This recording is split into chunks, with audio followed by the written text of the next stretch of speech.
Toroid के बाद now इसका कोएक्सियल केबल, टोरॉइड हो गया, टोरॉइड के बाद कोएक्सियल केबल का।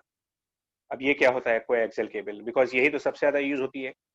कोएक्सियल केबल क्या होती है?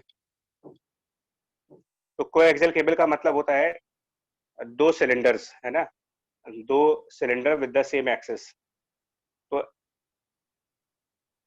पहले मान लो एक एक ये सिलेंडर है, लॉन्ग सिलेंडर, और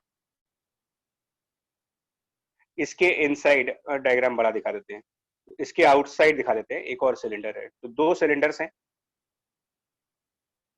टू कोएक्सियल सिलेंडर्स ऐसे मान सकते हो आप, ठीक है, डायग्राम। और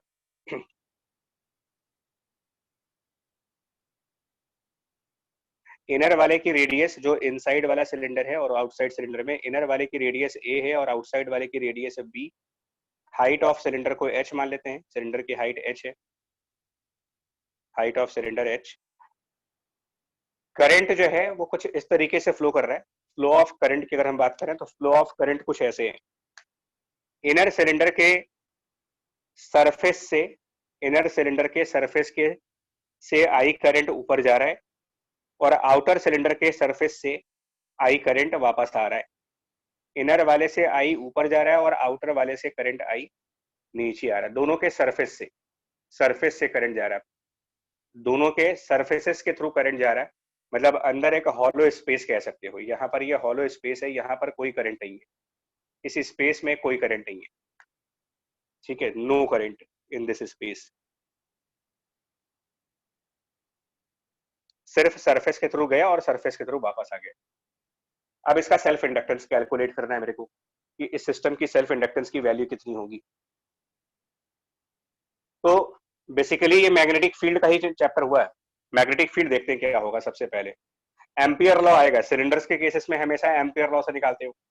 सिलेंडर्स के केस में मैग्नेटिक फील्ड निकालना सबसे आसान होता है एम्पियर लॉ के थ्रू। तो एम्पियर लॉ के थ्रू जब मैग्नेटिक फील्ड यहाँ पर कैलकुलेट करोगे थ्रू एम्पियर लॉ, तो जब हम एक्सिस से स्मॉल आर डिस्टेंस पे जाएंगे और वो स्मॉल आर लेस देन ए वाला केस जब लेंगे, एम्पियर लॉ के थ्रू अगर हम बात करें और पहला केस ले स्मॉल आर लेस देन ए वाला, स्मॉल आर लेस देन ए, तो ये बताने की जरूरत नहीं है कि सिमेट्री की वजह से जब यहाँ पर कोई एक एम्पियर लूप आप बनाओगे तो उसके अंदर कोई करंट इनक्लोज नहीं होगा, और सिमेट्री आर्ग्यूमेंट होने की वजह से मैग्नेटिक फील्ड बी जीरो के बराबर। ए और बी के बीच में अगर है, small r is in between a and b, तो ए और बी के बीच में अगर यहाँ पर कोई एम्पीरियन लूप बनाओगे, कोई लूप, एम्पीरियन लूप ए और बी के बीच की रेडियस में, तो वहां पर एम्पियर लॉ के हिसाब से हो जाएगा B into two pi R equal to mu naught, और current inside this ampere loop capital I, इससे मैग्नेटिक फील्ड बी आ जाएगा। और तीसरा केस जो होगा which is small r more than b वाला केस, तो सबसे बाहर पे जब एम्पियर लूप लगाएंगे तो वहां पर भी मैग्नेटिक फील्ड जीरो हो जाएगा। और उसके जीरो होने की रीजन ये होगी कि बाहर वाले एम्पियर लूप के अंदर जितना अपवर्ड करंट फ्लो करेगा उतना ही डाउनवर्ड करंट भी आएगा। तो कुल मिलाकर के मैग्नेटिक फील्ड जो है वो सिर्फ ए और बी के बीच में है, और ये उस स्टेटमेंट से कंसिस्टेंट है जहां पर मैं बार बार तुम लोगों से ये कह रहा हूं कि सेल्फ इंडक्टेंस जहां पर भी आप कैलकुलेट करोगे, मैग्नेटिक फील्ड खाली इनसाइड आनी चाहिए। आपने नोटिस नहीं किया है, जिस भी सिस्टम का मैं सेल्फ इंडक्टेंस कैलकुलेट कर रहा हूं उसकी मैग्नेटिक फील्ड एक लिमिटेड स्पेस के अंदर है, इसके अंदर मैग्नेटिक फील्ड है, बाहर कोई नहीं है। सिमिलरली मैग्नेटिक फील्ड इन दो करंट्स के बीच में तो एग्जिस्ट करेगा, ना तो इसके लेफ्ट साइड कोई मैग्नेटिक फील्ड एग्जिस्ट करेगी, ना इसके राइट साइड पर कोई मैग्नेटिक फील्ड एग्जिस्ट करेगी। ये उसी स्टेटमेंट के बिहाफ पर कह रहा हूं। आइडियल सेल्फ इंडक्टेंस जहां भी होगा उसकी मैग्नेटिक फील्ड सिर्फ सिस्टम के अंदर एग्जिस्ट करेगी, सिस्टम के बाहर एग्जिस्ट करेगी ही नहीं। और सिस्टम का मतलब है जहां जहां करंट फ्लो कर रहा है उसके बीच में। बाकी मैग्नेटिक फील्ड लाइन सर्कुलर होगी, करंट अगर ऊपर की तरफ है तो मैग्नेटिक फील्ड लाइंस, हाँ जी सात्विक, सर्कुलर बनेगी। ऐसे करके मैग्नेटिक फील्ड लाइन सर्कल के फॉर्म में जाएगी, line of b, circular magnetic field line होगी इसकी। ये बहुत इंपॉर्टेंट है मैग्नेटिक फील्ड की लाइंस का आइडिया होना, अदरवाइज फ्लक्स और ईएमआई किसी काम का नहीं है हमारे। तो मैग्नेटिक फील्ड की लाइंस का आइडिया है, सर्कुलर मैग्नेटिक फील्ड लाइंस है। अब इसके बाद का स्टेटमेंट ध्यान से सुनने वाला है। इसके बाद का स्टेटमेंट ऐसा कुछ है कि जो हम फ्लक्स फाइंड आउट करेंगे वो कौन से एरिया के थ्रू निकालेंगे। तो एरिया मैं आपको यहाँ पर दिखाता हूँ, थोड़ा सा इमेजिनेशन वाला है पार्ट ये। इन दो सिलेंडर्स के बीच में अगर magnetic field line circular form में जा रही है ना, तो आपको करना क्या होगा, इन दो सिलेंडर्स के बीच में जाकर के कहीं पर भी आप एक रेक्टेंगुलर पोर्शन की बात करो। इन दो सिलेंडर के बीच में ये जो रेक्टेंगुलर पोर्शन ले रहे हैं, जिसको मैं ऐसे हल्का सा कलर करने जा रहा हूँ, तो शेड कर दे रहे हैं, ये आपको सोचो, ये जरा इमेजिन करो, क्या ये स्टेटमेंट सही होगा कि ये जो हमने लाइट ब्लू कलर से इसको शेड किया हुआ है, मैग्नेटिक फील्ड लाइन इसको पेनिट्रेट करेगी, मैग्नेटिक फील्ड लाइन इस रेक्टेंगुलर एरिया को पेनिट्रेट करके अंदर जाएगी।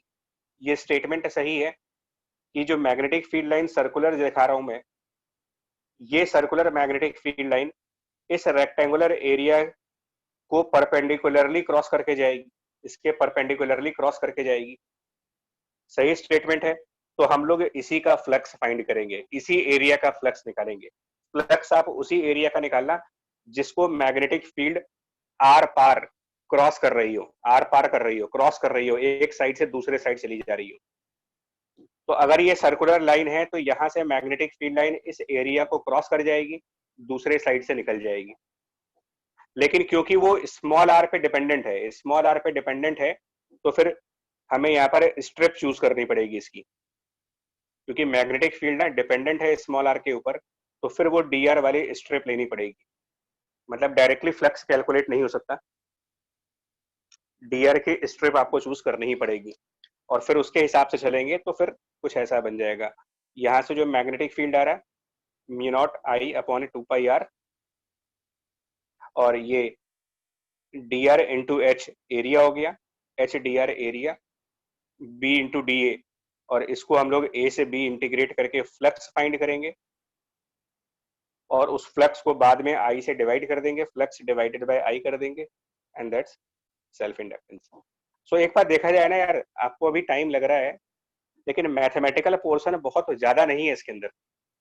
जिसको क्लैरिटी है ना, उसके लिए मैथमेटिकल पोर्शन मुश्किल से आप देखो कहीं पर भी एक या दो लाइन से ज्यादा नहीं आ रहा है। जो टाइम हमें लग रहा है वो ये सब एनालाइज करने में लग रहा है कि कहाँ पर मैग्नेटिक फील्ड की लाइंस हैं, क्या उनका डायरेक्शन है, क्या वो यूनिफॉर्म है या नॉन यूनिफॉर्म है, फ्लक्स के लिए क्या मुझे स्ट्रिप लेना पड़ेगा या फिर पूरा एरिया में डायरेक्ट मल्टीप्लाई कर दूं। ये सब जो दिमाग के अंदर चलेगा हमारे, इनमें टाइम लग रहा है। वर्किंग पार्ट में मुश्किल से एक लाइन है या दो लाइन है, दैट्स ऑल। इससे तो मतलब ऑब्जेक्टिव क्वेश्चंस होंगे, ये ध्यान रखना है, सब्जेक्टिव नहीं है ये सारे के सारे क्वेश्चन ऑब्जेक्टिव हैं, लेस देन 3 मिनट्स में सॉल्व किए जा सकते हैं। इनफैक्ट 2 मिनट ही लगेगा, मैक्सिमम 2 मिनट लगेगा उस बच्चे को जिसको मैग्नेटिक फील्ड का कंप्लीट आइडिया होगा, उसके लिए ये क्वेश्चन 2 मिनट से ज्यादा का नहीं है। तो लोग इसको ब्लेम करते हैं कि यार सब्जेक्टिव क्वेश्चन पूछे गए हैं, लेकिन कहीं से भी सब्जेक्टिव क्वेश्चन पूछा नहीं जा रहा आपसे, ये सब ऑब्जेक्टिव क्वेश्चन है।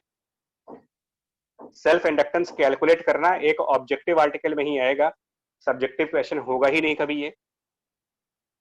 सो इस टाइप का कोई ब्लेम नहीं लगाओगे, इस टाइप का कोई भी ब्लेम लगाना मतलब गलत चीज हो जाएगी इसमें।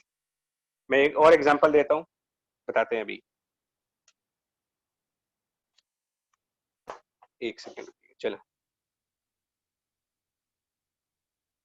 देखो, तो ये मैंने कुछ एग्जांपल दिए सेल्फ इंडक्टेंस को कैलकुलेट करने के, और उसके बाद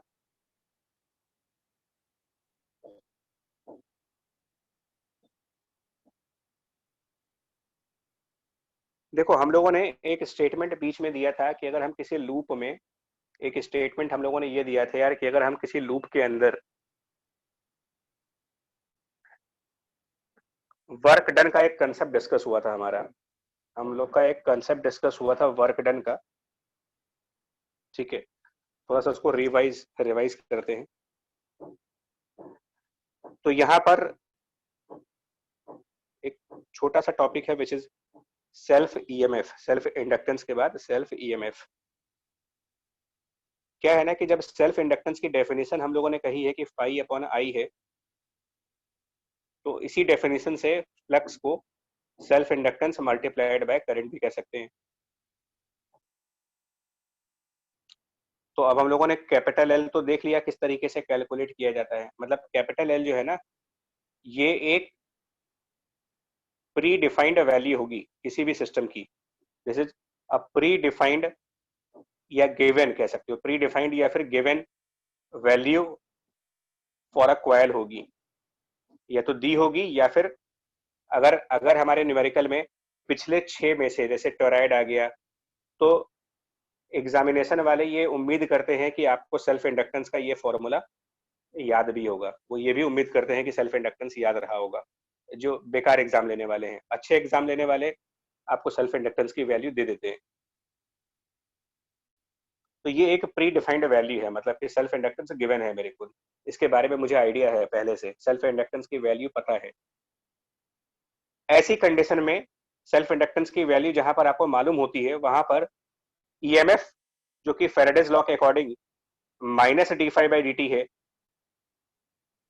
तो वो फ्लक्स की जगह पर एल इंटू आई है ना, फ्लक्स फाई की जगह पर एल इंटू आई करेंगे, तो यहाँ फाई की जगह पर self inductance L multiplied by I, and then वहां से जनरेट होता है कि ईएमएफ माइनस, अब क्योंकि एल तो कांस्टेंट है, प्री डिफाइंड वैल्यू है, तो वेरिएबल तो हुआ नहीं है, तो कांस्टेंट है, इंटीग्रेशन से बाहर हो गया, और D I over D T.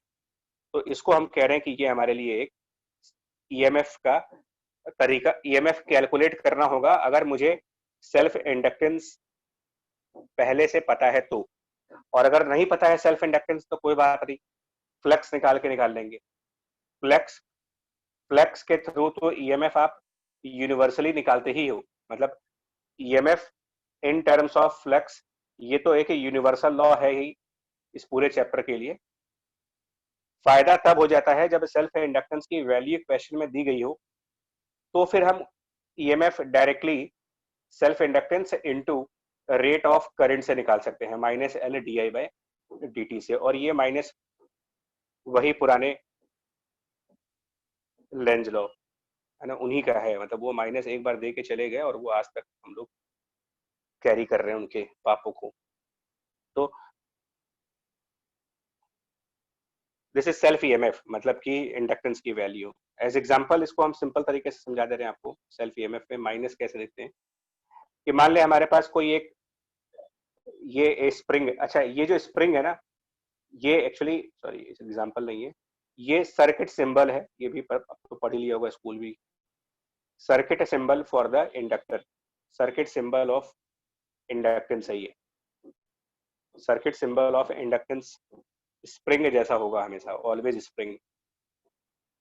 जैसे रेजिस्टेंस का सिंबल है, तो अब ये नहीं है कि रेजिस्टेंस, ये मैं समझना रेजिस्टेंस का ये सिंबल है तो रेजिस्टेंस फिजिकली ऐसा दिखेगा, है ना, रेजिस्टेंस की फिजिकल अपीयरेंस ऐसी थोड़ी है, वो तो आप सर्किट में ऐसा सिंबल दिखाते हो। वैसे ही इंडक्टेंस का सिंबल ये है, इसका ये मतलब नहीं कि फिजिकली वो आपको ऐसा दिखेगा, ठीक है, फिजिकल अपीयरेंस ऐसी नहीं होगी उसकी, जस्ट एक सर्किट सिंबल है।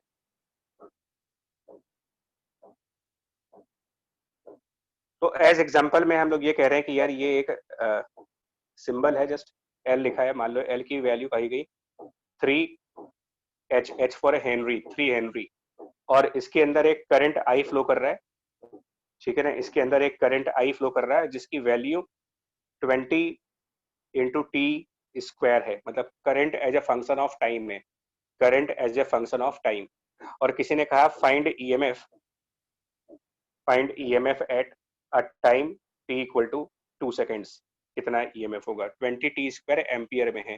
तो सारी यूनिट्स का भी ध्यान देना है मेरे को कि करंट हमेशा एम्पियर में होना चाहिए और इंडक्टेंस हमेशा हेनरी में होना चाहिए। आपको न्यूमेरिकल में ना मिली हेनरी और माइक्रो हेनरीज में दिए जाएंगे, तो मिली और माइक्रो को कन्वर्ट कर लेना, ठीक है, ये मिली और माइक्रो की जोड़ी अच्छी है, इनको कन्वर्ट कर लीजिएगा हेनरी में, और करंट 20 टी स्क्वायर एम्पियर में। तो ऐसे न्यूमेरिकल्स के लिए जहां पर सेल्फ इंडक्टेंस की वैल्यू दी जाए और करंट की वैल्यू दी जाए, ऐसे न्यूमेरिकल्स में ईएमएफ आप डायरेक्टली इससे निकालोगे, minus L D I upon D T. इस टाइप के न्यूमेरिकल के लिए ईएमएफ का ये वाला रिजल्ट ज्यादा बेनिफिशियल है, फ्लक्स की जरूरत नहीं है। तो अब इसका आंसर बता ही दो आप लोग क्या करें इसमें, क्योंकि मेरे बताने लायक कुछ नहीं है इस न्यूमेरिकल में, मेरे को बताने लायक कुछ नहीं है। ईएमएफ सिंपली माइनस, मेरे बताने लायक इसमें कुछ भी नहीं है, क्योंकि सीधा सीधा फॉर्मूला होगा। तो माइनस एल की जगह पर 3 हेनरी और D I upon D T की जगह पर 40 टी एम्पियर पर सेकेंड। इस तरीके से सीधा सा क्वेश्चन है। नाउ टाइम की वैल्यू पुट कर देंगे, टी इक्वल टू 2 रख दो यहाँ पर, टी इक्वल टू 2, तो आपका आंसर तो आ जाएगा। टी इक्वल टू 2 रखने के बाद जो आंसर आएगा ना, D I by D T रखना है यहाँ पर यार, सही किया ना मैंने, टी स्क्वायर 2t, हाँ 40t इंटू 3, और टी इक्वल टू 2 रखेंगे जब तो 240 आ जाएगा, ईएमएफ की वैल्यू 240। अब आपको इस माइनस का सिग्निफिकेंस बताना है कि ये माइनस साइन क्या कह रहा है आपसे, significance of this minus sign ये बता दो बस यहाँ पर, किस तरीके से उस माइनस साइन को देखा जाए। इस माइनस साइन को हम किस तरीके से देखेंगे, उसके लिए मैं क्या कह रहा हूँ, इस इंडक्टर में मैं यहाँ पर 2 पॉइंट्स मार्क करने जा रहा हूँ, ए और बी। इंडक्टर में 2 पॉइंट्स, अब ध्यान से सुनना बच्चे, क्योंकि ये काफी इंपॉर्टेंट स्टेप पर हो आप। तो माइनस साइन का सिग्निफिकेंस जो होता है वो सिर्फ ये बताने के लिए होता है, significance of this minus sign सिर्फ ये बताएगा आपको कि पॉइंट ए और पॉइंट बी में से कौन से साइड पोटेंशियल की वैल्यू ज्यादा मिल रही है आपको, और कौन से साइड पर पोटेंशियल की वैल्यू कम मिल रही है। सिर्फ इस माइनस का मतलब इतना है, माइनस साइन का मतलब सिर्फ ये है, इससे आपको ये पता लगाना होता है कि पॉइंट ए का पोटेंशियल ज्यादा है या फिर पॉइंट बी का पोटेंशियल ज्यादा है। सिर्फ ये पता लगाओगे आप बाय दिस नेगेटिव साइन। तो यहां पर बताना, इस क्वेश्चन में आप लोग को अगर कुछ अंदाजा लग रहा है, गेस वर्क कर पा रहे हो कि पोटेंशियल ए वाले का ज्यादा है या फिर पोटेंशियल बी वाले का ज्यादा है, ये इस माइनस साइन का सिग्निफिकेंस होता है खाली। न्यूमेरिकली तो 240 आ गया, यानी यहाँ पर 240 वोल्ट का पोटेंशियल डिफरेंस है, 240 वोल्ट पोटेंशियल डिफरेंस है, ये पता है। मतलब अगर हम यहाँ पर एक वोल्ट मीटर लगाएंगे ना, सुनना ठीक है, मैं आप लोग के आंसर नोट कर रहा हूँ। यहाँ पर अगर आप एक वोल्ट मीटर लगाओगे तो उस वोल्ट मीटर में रीडिंग 240 वोल्ट की आएगी, रीडिंग विल बी 240 वोल्ट। अगर हम एक वोल्ट मीटर लगाएंगे तो 240 वोल्ट की रीडिंग आ जाएगी। हाँ जी संबित, बस ये पता लगाना है कि वोल्ट मीटर का प्लस और माइनस एंड किधर की तरफ होना चाहिए। तो ये इस माइनस साइन की वजह से कैसे मालूम चलेगा, आप सुनिएगा स्टेटमेंट, स्टेटमेंट सुनना, स्टेटमेंट सुनना कैसे मालूम चलेगा। देखो इस करंट को हम कहेंगे कि 20 टी स्क्वायर, इसके हिसाब से ये किस टाइप का करंट है, आपको ये देखना पड़ता है कि क्या ये इंक्रीजिंग करंट है या फिर ये डिक्रीजिंग करंट है, ये चेक करना होगा। कि जैसा तुमको इक्वेशन दिया गया है, इस इक्वेशन के हिसाब से ये पता लगाओ कि ये करंट टाइम के साथ साथ इंक्रीज होगी या फिर टाइम के साथ साथ डिक्रीज करेगी, ये चेक करना है आप। तो ऑब्वियसली 20 इंटू टी स्क्वायर है, तो टाइम बढ़ेगा तो करंट बढ़ेगा। तो अब आप रूल समझना, ये करंट इंक्रीज कर रहा है, मैं यहां पर दिखा देता हूं इसको, ये थोड़ा सा बस कर, ठीक है। एक्चुअली क्या होगा देखो, बता रहा हूं आपको किस तरीके से देखा जाता है इसको, कैसे देखा जाता है वो बता देते हैं आपको एक बार। इसके अंदर करंट फ्लो किया 20 इंटू टी स्क्वायर, यानी कि ये एक इंक्रीजिंग करंट आ रहा है, करंट इंक्रीजिंग नेचर का है।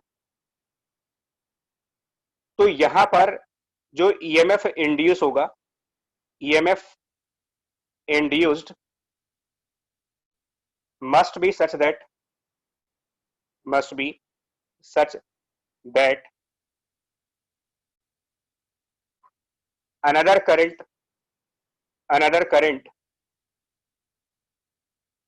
caused by that EMF, caused by induced EMF, another current caused by the induced EMF opposes change of current, opposes the change of current। Other word आपको ऐसे समझा देता हूं दूसरे तरीके से, ये तो मैंने लिख दिया है, फॉर्मेलिटी की है खाली।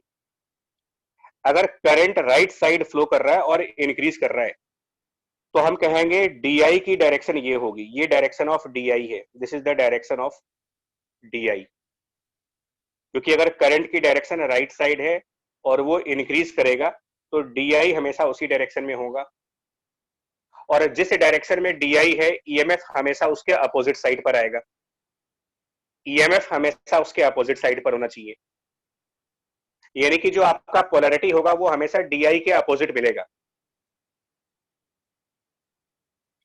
तो अगर हमारा DI राइट साइड है तो सुनिएगा, इंड्यूस EMF का पॉजिटिव एंड यहां पर होगा और इंड्यूस EMF का नेगेटिव एंड यहां पर होगा। अब आप कहोगे ऐसा क्यों होगा, ऐसा क्यों होगा? इंड्यूस EMF का पॉजिटिव एंड यहां पर और इंड्यूस EMF का नेगेटिव एंड यहां पर, यानी कि जो इंड्यूस EMF है उसे एक बैटरी की तरीके से माना जाए, इंड्यूस EMF को एक बैटरी की तरीके से माना जाए। नहीं सूरज रुको, वो नहीं बच्चे, induce EMF as a battery होगा, ध्यान रखिएगा, जो भी आपका EMF इंड्यूस होगा उसको आप एज अ बैटरी माने, और वो बैटरी जो करंट डिलीवर करेगी, इंड्यूस EMF को बैटरी मानना है, और वो बैटरी जो करंट डिलीवर करे वो हमेशा DI के अपोजिट डायरेक्शन में करे। तो अगर DI राइट साइड है तो मुझे इस तरफ एक करंट चाहिए, इस तरफ करंट बाय इंड्यूस EMF चाहिए, लेफ्ट साइड की तरफ करंट बाय इंड्यूस EMF चाहिए। तो अगर लेफ्ट साइड पर करंट चाहिए तो यहां पर एक बैटरी होनी चाहिए जिसका पॉजिटिव और नेगेटिव इस तरीके से लगा हो। अगर यहां पर एक बैटरी होगी इस तरीके के प्लस माइनस के साथ, तो यही बैटरी जो करंट डिलीवर करेगी वो DI के अपोजिट साइड पर करेगी। यही मैं समझाना चाह रहा हूं, यहां पर यही स्टेटमेंट लिखा हुआ है आपसे कि इंड्यूस EMF को एज अ बैटरी मानना है, और उस बैटरी से जो करंट निकले, इंड्यूस EMF वाली बैटरी से जो करंट निकले वो हमेशा DI के अपोजिट साइड पर निकले। तभी ये माइनस है, यहां पर ये माइनस है कि जो DI है DI का माइनस करना है, DI के अगेंस्ट जाना है, और इस बिहाफ पर A वाली साइड प्लस होगी और B वाली साइड माइनस होगी। A वाली साइड प्लस और B वाली साइड माइनस, बस कंप्लीट कर दे रहे हैं इसको, दैट्स ऑल। अब कि इसको जस्ट कंप्लीट करके खत्म करो इसको, देखो क्या होगा। अगर किसी इंडक्टेंस में, अगर कोई इंडक्टेंस ले और कहा जाए कि इसके अंदर करंट I की वैल्यू 20 माइनस 4 इंटू टी है, विच मीन्स की डिक्रीजिंग करंट है, टाइम के साथ करंट कम होती जा रही है। तो अब यहां पर अगर कोई बोले कि यार A वाली साइड और B वाली साइड में से किधर की तरफ पोटेंशियल ज्यादा मिलेगा मुझे, तो मेरा कहने का मतलब क्या है, देखो I डिक्रीज हो रहा है तो इसका मतलब DI की डायरेक्शन इस तरफ होगी, DI इस तरफ होगा, करंट के अपोजिट DI होगा, क्योंकि I डिक्रीज कर रहा है तो DI इस तरफ है। अब DI अगर इस तरफ है ना, तो DI के अपोजिट यानी कि राइट साइड पर, DI के अपोजिट यानी राइट साइड पर आपको करंट बाय इंड्यूस EMF चाहिए, current by induce EMF DI के अपोजिट चाहिए। अब आप खुद सोचो यहां पर कैसा बैटरी होना चाहिए जिसकी करंट राइट साइड की तरफ जाएगी। यहां पर अगर एक बैटरी लगानी हो, इसको एक बैटरी मानना हो, तो उस बैटरी का प्लस और माइनस किस तरफ होना चाहिए ताकि करंट ऐसे फ्लो करके आए, मतलब राइट साइड की तरफ करंट जाए। तो वो तभी होगा जब हम प्लस एंड बी की तरफ रखें, प्लस बी की तरफ रखें और माइनस को ए की तरफ रखें। ऐसी ही बैटरी, यही बैटरी आपको राइट साइड करंट प्रोवाइड कर सकती है। So current by induce EMF always opposite to DI, और इस हिसाब से कहा जाएगा कि now potential of B is more than potential of A, और कोई मतलब नहीं है। ये उस माइनस का सिग्निफिकेंस है। EMF equals to minus L D I by D t में माइनस का सिग्निफिकेंस है कि DI के अपोजिट साइड पर करंट बाय इंड्यूस ईएमएफ आपको चाहिए, DI के अपोजिट साइड पर current by the induce EMF. उससे ये मालूम करते हैं कि ए और बी में से कौन से साइड पोटेंशियल ज्यादा होगा और कौन से साइड का पोटेंशियल कम होगा। डिफरेंस उतना ही होगा, L D I by D T का difference will be L D I by D T, minus L D I by D T. Numerical value में minus L D I by D T का हो गया, minus L D I by D T. बस इतना सा काम करना होता है पोटेंशियल के केस में। हाँ जी सर मेरे को ये पूछना था कि आपने सर करंट का वो कन्वेंशनली मतलब साइन क्या लिया, पॉजिटिव लिया है नेगेटिव लिया है? करंट का साइन हमने पॉजिटिव लिया है। करंट का एक्चुअली कोई तो साइन नहीं है, सर देखो करंट की जो भी डायरेक्शन होती है हम डी आई देखते हैं उसके हिसाब से। इंक्रीजिंग करंट के लिए डी आई की साइड मानते हैं और डिक्रीजिंग वाले के लिए डी आई को आई के अपोजिट हो। करंट का ऐसा कोई हमने पॉजिटिव नेगेटिव नहीं माना उसको। तो सर जैसे मतलब इंड्यूस्ड करंट जैसे डी आई लेफ्ट साइड आ रहा है तो हम लोग को करंट इंड्यूस्ड राइट साइड लेना पड़ेगा। तो सर करंट तो मतलब higher potential to low flow करता है कन्वेंशन के हिसाब से। बैटरी के इनसाइड अपोजिट होता है ना, बैटरी के इनसाइड, क्योंकि इंड्यूस ईएमएफ एक बैटरी है और इनसाइड बैटरी हमेशा माइनस से प्लस करंट होता है भाई। वो तो बाहर के अच्छा सर्किट पे अच्छा। प्लस से माइनस होता है, आउटसाइड सर्किट्स में प्लस माइनस होता है, लेकिन inside the EMF, inside EMF यानी इनसाइड बैटरी करंट हमेशा ही लोअर पोटेंशियल से हायर पोटेंशियल पे जाता है। और तभी तो बैटरी को वर्क करना पड़ता है। वर्क डन बाय बैटरी का कंसेप्ट तो इसीलिए आया था ना, कि वो नेचर के अगेंस्ट फ्लो करता है करंट। Okay sir. ठीक है जी, चलो जी, क्लास का टाइम एग्जैक्टली खत्म हो जाए तो बाकी अब अगली क्लास में मुलाकात होती है आपसे, तब आप रिवाइज करके रखिएगा एनर्जी ऑफ इंडक्टेंस और बाकी टॉपिक अगली क्लासेस में ये खत्म हो जाएंगे तो। ठीक है, चलिए, थैंक यू।